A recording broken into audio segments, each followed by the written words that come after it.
Mani Ratnam, A.R.. Rahman இவங்களோட combo choose பண்ணோன்னே இதில் ஒரு பெரிய பிரச்சனைங்க. என்ன அப்படின்னா, இவங்களோட காம்போல வெளிவந்த எல்லா ஆல்பம்ஸும் ஹிட். அந்த ஆல்பம்ஸ்ல ஒவ்வொரு பாட்டுமே அவ்வளோ செமையா இருக்கும், எவர் கிளாசிக்கா. ஸோ இதில் எதை சூஸ் பண்றது அப்படின்றதே ஒரு பெரிய பஞ்சாயத்து. இருந்தாலும் எதையாவது ஒன்று சூஸ் பண்ணணுமே அப்படின்றதுக்காக அலைப்பாயுதே படத்துலேருந்து சிநேகிதனை பாட்டு எடுத்துட்டு வந்திருக்கேன். இந்த பாட்டுக்கு பின்னாடி ஒரு கதை இருக்கு அப்படின்னு சொல்லிட்டு ஏ.ஆர். ரஹ்மான் சொல்றாரு. இந்த பாட்டோட சிச்சுவேஷன் வந்து மணிரத்னம் அவர்கள் ஏ.ஆர். ரஹ்மான் அவர்கள் கிட்ட சொல்லும்போது, ஹீரோவும் ஹீரோயின் கல்யாணம் பண்ணிக்கிறாங்க வீட்டுக்கு தெரியாம. பட் வந்து காலம் வந்து அவங்களை பிரிச்சு வைக்குது. அதாவது வீட்டில் ஒருத்தர் வீட்டில் தெரியாம இருக்காங்க. பட் அந்த டைம்ல அந்த பிரிவை சொல்ற மாதிரி அந்த பாட்டு இல்லாம, பிரிஞ்சிருந்தாலும் எனக்கு உன் மேல காதல் இருக்கும், நம்ம ஒன்னாவே தான் இருப்போம் அப்படின்னு சொல்ற மாதிரி ஒரு டியூன் வேணும் அப்படின்னு கேட்டிருக்காரு. அந்த ரொமான்டிக்கான டியூனை ஏ.ஆர். ரஹ்மான் போட்டு கொடுத்திருக்காரு. வைரமுத்து இந்த படத்தோட கிளைமேக்ஸை அந்த பாட்டிலே ஒரு லைன்ல சொல்லியிருப்பார். என்ன அப்படின்னா, கூந்தல் நெளிவில் எழில் கோலச் செறிவில் கர்வம் அழிந்ததடி என் கர்வம் அழிந்ததடி. அதாவது உனக்கு முன்னாடி என் கர்வம்லாம் ஒண்ணுமே இல்லைன்னா மாதவன் கிளைமேக்ஸ்ல ஷாலினி கிட்ட சரண்டர் ஆவாரு. அது அங்கேயே வைரமுத்து அழகா சொல்லியிருப்பாரு. எத்தனை தடவை கேட்டாலும் ஒரு சில பாட்டெல்லாம் சலிக்கவே சலிக்காதுல, அந்த மாதிரி இந்த பாட்டெல்லாம் எத்தனை தடவை கேட்டாலும் உங்களை உருக வைக்கும். கௌதம் வாசுதேவ் மேனன், ஹாரிஸ் அங்க எப்படி மணிரத்னம், ஏ.ஆர். ரஹ்மானுக்கு படத்தையோ பாட்டையோ சூஸ் பண்றது அவ்வளோ கஷ்டமோ, அதே மாதிரியான இன்னொரு காம்போ அப்படின்னு சொல்லலாம். ஸோ இந்த காம்போவோட எவர் கிளாசிக் பீக் அப்படின்னு கேட்டால் வாரணமாயிரம் திரைப்படத்தை சொல்லலாம். இந்த திரைப்படத்துக்காக பெஸ்ட் ஃபியூச்சர் ஃபிலிம் அப்படின்ற கேட்டகரியில் கௌதம் வாசுதேவ் மேனன் நேஷனல் அவார்டு கூட வின் பண்ணியிருப்பாரு. ஸோ இந்த படத்தில் நெஞ்சுக்குள் பெய்திரும் மாமாடை அப்படின்னு சொல்லிட்டு ஒரு பியூட்டிஃபுல்லான சாங். ஸோ அந்த பாட்டோட சிச்சுவேஷனை வந்து டிஸ்கஸ் பண்ணிட்டு இருக்கும்போது ஹாரிஸ் கிட்ட ஜிவிஎம் சொல்லியிருக்காரு, ஒரு மாதிரி இன்ஜினியரிங்லாம் முடிச்சுட்டு பையன் ஜாலியாக ஆடிட்டே வந்துட்டு இருக்கான். அப்போ ட்ரெயினில் அன்எக்ஸ்பெக்டடாக ஒரு பொண்ணை பார்க்குறான். அது வரைக்கும் அவன் வாழ்க்கையில் பொண்ணே கிடையாது. அவங்க அம்மா அப்பாவோட காதலை பார்த்து வளர்ந்த பையன் இந்த பொண்ணை பார்த்தோன்னே கம்ப்ளீட்டாக விழுந்துட்டான். ஸோ இப்போ அவனோட ஓன் கம்போசிஷனில் அங்கே ஒரு பாட்டு அப்படியே ப்ரீஸியாக அழகாக வந்தால் எப்படி இருக்கும் அப்படின்னு சொல்லவும் ஹாரிஸ் அவர் சொல்ல சொல்ல அப்படியே கம்போஸ் பண்ண ஆரம்பிச்சிருக்காரு. இந்த பாட்டு வந்து விட ஆரம்பிச்சிருக்கு. முக்கியமாக இந்த பாட்டில் ஒரு லைனில் ஓ சாந்தி சாந்தி ஓ சாந்தி அப்படின்னு ஒரு லைன் எழுதியிருப்பாங்க. ஆனால் படத்தில் ஹீரோயினோட பேர் மேக்னா. அவங்க பேர் அங்கே மேக்னா, எதுக்கு இங்கே சாந்தி சாந்தின்னு எழுதியிருக்காங்க அப்படின்னு ஒரு டவுட் வரும், எனக்கு வந்துச்சு. அதுக்கு என்ன காரணம் சொல்கிறாங்க அப்படின்னா, அந்த இடத்துல அந்த சந்தத்தில் அந்த வார்த்தை தான் கரெக்டாக உட்காந்துச்சாமா. அதுக்காக ஹீரோயினோட பேரையும் மாற்ற முடியாது. சரி ஓகே, ரசிகர்கள் புரிஞ்சுப்பாங்க அப்படின்ற அந்த இதில் அப்படியே அந்த பாட்டை எடுத்திருக்காங்க. வெற்றிமாறன், ஜி.வி. பிரகாஷ்குமார் ஆடுகளம் திரைப்படத்தில் வரக்கூடிய ஐயோ நெஞ்சு அலையுதடி அப்படின்ற அந்த பாட்டு, கவலைப்படாதீங்க பாடிலாம் காட்ட மாட்டேன், ஏன்னா அது எஸ்பிபி பாடின பாட்டு, நம்ம எவ்வளோ பாடினாலும் நமக்கு வரது தான் வரும். ஸோ இந்த பாட்டுக்கு பின்னாடி ஒரு சுவாரஸ்யமான கதை இருக்குது. என்ன அப்படின்னா, ஆல்ரெடி பொல்லாதவன் திரைப்படத்தில் எங்கேயும் எப்போதும் அப்படின்ற ஒரு பாட்டில் ஜி.வி. பிரகாஷ்குமாரும் எஸ்பிபியும் ஒர்க் பண்ணியிருந்தாலும் கூட அதோட ஒரிஜினல் கம்போசிஷன் எம்.எஸ். விஸ்வநாதன் அப்படின்றதுனால அஃபிஷியலாக அந்த ஆடுகளம் திரைப்படத்தில் முதல் முறையாக ஜி.வி. பிரகாஷ்குமாரோட இசையில் எஸ்பிபி பாடியிருப்பாரு. ஸோ அப்படின்றப்பவே வந்து ஜிவி வந்து இவ்வளோ பெரிய லெஜண்ட் நம்ம மியூசிக்கில் பாடுறாரு அப்படின்னு சொல்லிட்டு பார்த்து கம்போஸ் பண்ணி அவர் பாட வச்சிருக்காரு. ஸோ பாட்டு கம்போசிஷன் முடிஞ்சதுக்கு அப்புறமா ஒரு சில இடங்களில் திரும்ப பாட வச்சா நல்லா இருக்குமே அப்படின்னு சொல்லிட்டு ஜிவிக்கு தோணி இருக்கு. பட் அவ்வளோ பெரிய லெஜண்ட் திரும்ப கூப்பிடலாமா அப்படின்ற தயக்கத்திலேயே அவருடைய மகனான எஸ்பிபி சரண், அவருக்கும் வந்து ஓரளவு லைட்டாக வாய்ஸ் வந்து சிமிலராக இருக்கும் எஸ்பிபி மாதிரியே, அவரை கூப்பிட்டு பாட வச்சு ரெண்டு பேரோட வாய்ஸையும் மிங்கிள் பண்ணி தான் அந்த பாட்டை கம்போஸ் பண்ணியிருப்பாரு. இப்போவும் நீங்கள் பாட்டு கேட்டிங்கன்னா அவரோட வாய்ஸ் ஒரு மாதிரி டபுளாக கேட்குற மாதிரியே இருக்கும், ஏன்னா ரெண்டு பேர் சேர்ந்து பாடிருப்பாங்க. ஸோ ரொம்ப அழகான கம்போசிஷன் அப்படின்னே சொல்லலாம். செல்வராகவன், யுவன் சங்கர் ராஜா. ஓகே, இந்த பாட்டு பர்சனலி மனசுக்கு எனக்கே ரொம்ப ரொம்ப நெருக்கமான, இன்னும் டைரக்டர் மிஷ்கின் சொல்கிற மாதிரி சொல்லணும்னா ஒரு 1000 தடவை இந்த பாட்டை நான் கேட்டிருப்பேன், இன்னும் ஒரு 10,000 தடவை கேட்கணும்னு ஆசைப்படுறேன். அப்படி ஒரு பாட்டு. புதுப்பேட்டை திரைப்படத்தில் வரக்கூடிய ஒரு நாளில் வாழ்க்கை இங்கே எங்கும் ஓடி போகாது அப்படின்ற பாட்டு பல பேரோட இரவுகளை தனிமையை நிரப்பின பாட்டு அப்படின்னு சொல்லலாம். ஸோ இந்த பாட்டு ரசிகர்களுக்கு எவ்வளோ ஃபேவரட்டோ அதே மாதிரி தான் செல்வராகவன் அவரும் சொல்கிறாரு. அவருடைய படங்களில் எவ்வளோ பாடல்கள் இருந்தாலும் இந்த பாட்டு தான் அவருக்கு ரொம்ப ரொம்ப ஃபேவரட்டான ஒரு பாட்டாமா. ஏன் இவ்வளோ போறீங்க, இந்த பாட்டோட சிச்சுவேஷன் நான் முத்துக்குமார் கிட்ட சொல்லும்போது, அந்த பையன் அவங்க அம்மா இறந்ததுலேருந்து அந்த கடைசியில் கிளைமேக்ஸில் பிள்ளையை தொலைச்சிட்டு அரசியல்வாதி ஆகிற வரைக்கும் ஒவ்வொரு நாளுமே அவனோட வாழ்க்கையில் போராட்டம் தான். ஸோ ஒவ்வொரு நாளும் அப்படி இருந்தாலும் கூட அவன் அதை பற்றிலாம் யோசிக்காமல் வாழ்க்கையை வாழ்ந்துக்கிட்டே இருப்பான். இதை வச்சு ரசிகர்களுக்கு அப்படி ஒரு மோட்டிவேஷன் கொடுக்குற மாதிரி வாழ்க்கையோட தத்துவத்தை சொல்கிற மாதிரி எனக்கு ஒரு பாட்டு வேணும்னு கேட்டிருக்காரு. ஸோ நான் முத்துக்குமாரும் கற்றுக்கிட்ட மொத்த வித்தையும் அப்படி இறக்கி கொடுத்துருப்பாரு. அவருடைய ஒன் ஆஃப் தி பெஸ்ட் சாங்னு சொல்லலாம். இந்த பாட்டோட கம்போசிஷனை முடிச்சுட்டு நான் முத்துக்குமார், யுவன் சங்கர் ராஜா, செல்வராகவன் இவங்களே இந்த பாட்டை விடிய விடிய திரும்ப திரும்ப கேட்டுட்டு இருந்தாங்களாம். அவங்களுக்கே அப்படி இருந்திருக்குன்னா நமக்குலாம் எப்படி இருக்கும் யோசிச்சு பாருங்க.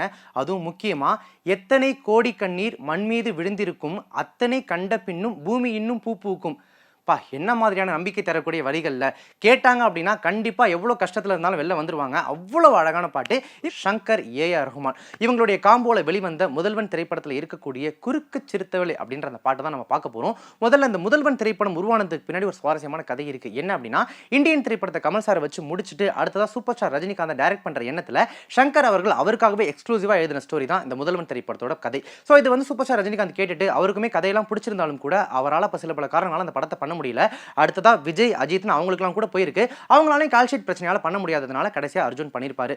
முக்கியமா இந்த குறுக்கு சிறுத்தைவளை பாட்டை வைரமுத்து அவர்கள் எழுதி முடிச்சதுக்கு அப்புறமா சங்கர் அவர்கள் அந்த பாட்டை படிச்சு பார்த்துட்டு, ஒரு தடவை இறுக்கி அணைச்சபடி உயிர் மூச்ச நிறுத்து கண்மணியே அப்படின்னு சொல்லிட்டு இந்த பாட்டுல ஒரு அருமையான லைன் இருக்கும். அதை படிச்சுட்டு, சார் இது ஒரு நார்மல் கமர்ஷியல் படத்துல வரக்கூடிய ஒரு நார்மல் காதல் பாடல், நீங்க எழுதியிருக்கிறத பார்த்தா ஏதோ ஒரு சரியான லவ் ஸ்டோரிக்கு ஒரு செம்ம ஃபீல் இருக்கிற ஒரு லவ் சாங்க்கு எழுதுற மாதிரி இருக்கே, இது ஓகேவா அப்படின்ற மாதிரி கேட்டிருக்காரு. வைரமுத்து இந்த டியூனுக்கு இந்த ஹரிஹரனோட வாய்ஸ்க்கு இந்த வரி ரொம்ப ஆப்டா இருக்கும், பாட வைங்க அப்படின்னு சொல்லியிருக்காரு. சங்கர் அதை பயன்படுத்தியிருப்பாரு. இப்போவும் நீங்க இந்த பாட்டை தனியா ஹெட்ஃபோன்ஸ்ல கேட்டீங்க அப்படின்னா இது ஒரு கமர்ஷியல் படத்துல வர காதல் பாட்டு மாதிரியே இருக்காது. அவ்வளோ சூப்பரா எழுதியிருப்பார் வைரமுத்து. விஷ்ணுவர்தன், யுவன் சங்கர் ராஜா. ஸோ சர்வம் திரைப்படத்துல வரக்கூடிய காற்றுக்குள்ளே அப்படின்ற அந்த பாட்டு, இது ஏன் இப்படி நிறுத்தி நிதானமாக சொன்னேன் அப்படின்னு கேட்டிங்கன்னா, அந்த பாட்டே கொஞ்சம் அந்த மூடில் தான் இருக்கும். விஷ்ணுவர்தன் இந்த பாட்டுக்கான சிச்சுவேஷனை சொல்லிட்டு போயிட்டாங்களாமா. ஸோ யுவன் சங்கர் ராஜா ரஃப் ட்ராக்காக கொஞ்சம் மியூசிக் லெஸ்ஸாக வந்து இந்த பாட்டை வந்து கம்போஸ் பண்ணி பாடிட்டு விஷ்ணுவர்தன் கிட்ட ஓகே வாங்கினதுக்கப்புறமா மியூசிக் ஆட் பண்ணி வேறு யாராவது பாட வைக்கலாம் அப்படின்ற ஐடியாவில் விஷ்ணுவர்தன் கிட்ட ப்ளே பண்ணி காமிச்சிருக்காரு. விஷ்ணுவர்தன் அது ஹெட்ஃபோன்ஸில் கேட்டுட்டு, ஏங்க இதுவே இவ்வளோ செம ஃபீலாக இருக்கீங்க, இதையே நான் எடுத்துக்கிறேங்க அப்படின்னு சொல்லியிருக்காரு. யுவன் சங்கர் ராஜா இதுக்கு நீங்கள் எப்படி விஷுவல் கொண்டு வருவீங்க, இது ரொம்ப அப்படியே ஒரு மாதிரி ஸ்லோ பேஸ்டாக இருக்குது அப்படின்னு கேட்டிருக்காரு. அதெல்லாம் நான் பார்த்துக்கிறேன் அப்படின்னு சொல்லிட்டு எடுத்துகிட்டு போயிட்டு இதுக்கு விஷுவல் எப்படி பண்ணலாம் அப்படின்னு சொல்லிட்டு டீம் கூட 2-3 நாளா உட்கார்ந்து டிஸ்கஸ் பண்ணி இந்த பாட்டோட விஷுவலே ஒரு மாதிரி வித்தியாசமா இருக்கும். பாத்தீங்கன்னா ஒரு கண்ணாடி குண்டுக்கு நடுவுல ஹீரோவும் ஹீரோயினும் அப்படியே அந்த பச்சை பசேல்னு இருக்கும். அப்புறம் ஒரு பாலைவனத்துக்கு நடுவுலன்னு அந்த பாட்டே வந்து யுவன் சங்கர் ராஜாவோட கம்போசிஷனால மாத்திட்டாரு அப்படின்னு சொல்லலாம். ரொம்ப அழகான பாட்டு. இப்பவும் நீங்க ஹெட்ஃபோன்ல கேட்டீங்கன்னா யுவன் சங்கர் ராஜாவோட வாய்ஸ் அப்படியே உள்ள பூந்து ஏதோ ஒன்று பண்ணும். கேவி ஆனந்த், ஹாரிஸ் ஜெயராஜ். ஸோ கேவி ஆனந்த் சாரை பத்தி பேசும்போது ஒரு ப்ராப்பர் கமர்ஷியல் திரைப்படங்கள் எடுக்கிற டேரக்டர்ஸே இங்க ரொம்ப கம்மி. அதன் வழியா ஒரு கருத்தை அதுவும் போரடிக்காம சொல்றது அப்படின்றதெல்லாம் ரொம்ப அரிதினும் அரிது அப்படின்னு சொல்லலாம். அந்த வகையில் இயக்குனர் சங்கருக்கு அடுத்து நான் தாராளமாக கேவி ஆனந்த் சாரை சொல்லுவேன். அந்த பக்கம் அயன் திரைப்படத்தில் ஸ்மெக்லிங் கான்செப்டை சொன்னதாக இருக்கட்டும், இந்த பக்கம் யூத் பாலிடிக்ஸை பற்றி கோ திரைப்படத்தில் பேசினதாக இருக்கட்டும், அந்த பக்கம் மாற்றான் திரைப்படத்தில் கன்ஜாயினி ட்வின்ஸ் பற்றி பேசினதாக இருக்கட்டும், ஒரு ப்ராப்பர் கமர்ஷியல் படமாக இருக்கும். ஆனால் அதுக்குள்ள அவ்வளோ டீட்டெயிலிங் வச்சிருப்பாரு. பார்க்குற நமக்கு இப்படிலாம் கூட இருக்கா அப்படின்ற லெவலுக்கு யோசிக்க வச்சிருவாரு. முக்கியமாக இந்த கோ திரைப்படத்தில் அவர் ஒரு காலத்தில் ஃபோட்டோகிராஃபராக இருந்திருக்காரு அப்படின்றதுனால அவருடைய பர்சனல் வாழ்க்கையில் நடந்த நிறைய இன்சிடென்ட்ஸ் எடுத்து சீன்ஸாக தொகுத்திருப்பாரு. அந்த படத்தில் ஆரம்பத்தில் ஒன்று வரும்ல, அந்த பேங்க் ராபரி சீன், அது கூட அவருடைய நிஜ வாழ்க்கையில் நடந்தது தான். இன்னொரு சுவாரஸ்யமான விஷயம் என்ன அப்படின்னா, இந்த கோ திரைப்படத்தை ஆரம்பத்தில் சிம்பு அவர்கள் பண்றதா இருந்துச்சு. போட்டோ ஷூட்லாம் கூட எடுத்தாங்க. சில பல கால்ஷீட் பிரச்சனையால கடைசியில் ஜீவா கிட்ட போயிடுச்சு. ஸோ இந்த திரைப்படத்தில் வரக்கூடிய என்னமோ ஏதோ அப்படின்ற ஒரு பாட்டு, இந்த பாட்டோட சிச்சுவேஷன் ஒரு நார்மல் காதல் பாடல், ஒரு போட்டோகிராஃபருக்கு லவ் வருது அப்படின்ற மாதிரி கேவி ஆனந்த் சொல்லிட்டாராமா. ஸோ மதன் கார்கி அவருடைய ஸ்பெஷலா ஏனோ குவியமில்லா ஒரு காட்சிப்படி அப்படின்னு எழுதி கொடுத்திருப்பாரு. ஸோ கேவி ஆனந்த் அவர்கள் படிச்சுட்டு பயங்கரமா இம்ப்ரெஸ் ஆயிட்டாராமா. என்ன காரணம் அப்படின்னா, ஏனோ குவியமில்லா காட்சிப்படி அப்படின்னா அவர் ஒரு போட்டோகிராஃபர், அவர் கையில் என்ன இருக்கும், கேமரா இருக்கும். அந்த ஃபோக்கஸ் இல்லாத சீன் எப்படி எனக்கு வந்து ஒரு காட்சிப்படியா தெரியுமோ அந்த மாதிரி தான் நீ இல்லாத வாழ்க்கை எனக்கு தெரியுது அப்படின்ற லெவலுக்கு மீன் பண்ணி எழுதி கொடுத்திருப்பாரா மதன் கார்கி.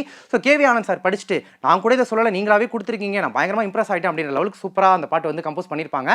தரணி, வித்யாசாகர். ஸோ இவங்களுடைய காம்போவில் கில்லி திரைப்படம் இப்போ கூட தியேட்டர்ஸில் ரீரிலீஸ் ஆகி பாட்டுக்கெல்லாம் எப்படி ரசிகர்கள் இப்போ வரைக்கும் வைப் பண்ணிட்டு இருக்காங்க அப்படின்றத நான் சொல்லி உங்களுக்கு தெரிய வேண்டியதில்லை.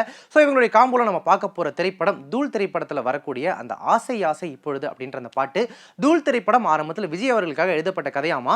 ஸோ போயிட்டு அவர்கிட்ட கதையும் சொல்லி ஆல்மோஸ்ட் எல்லாமே ஓகே அப்படின்ற அந்த சிச்சுவேஷனில் விஜய் அவர்களால் கடைசி நேரத்தில் பண்ண முடியாமல் போயிடுச்சு. அதுக்கப்புறம் தான் தில் திரைப்படம் ஆல்ரெடி பண்ணியிருந்ததுனால அந்த நட்பின் காரணமாக அப்படியே கண்டினியூ ஆகட்டும் அப்படின்னு சொல்லி தூள் திரைப்படத்திலையும் விக்ரம் மற்றும் தரணி வந்து காம்போ ஒன்றா இணைஞ்சிருப்பாங்க. ஸோ இந்த திரைப்படம் மிகப்பெரிய பிளாக் பஸ்டர் ஹிட்.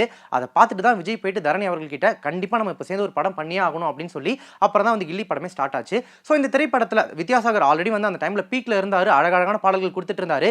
அதுவும் தரணிக்குனா ஸ்பெஷலாகவே பாட்டு கொடுப்பாரு அப்படின்னு சொல்லிட்டு நிறைய இடத்துல தரணியே சொல்லியிருக்காரு.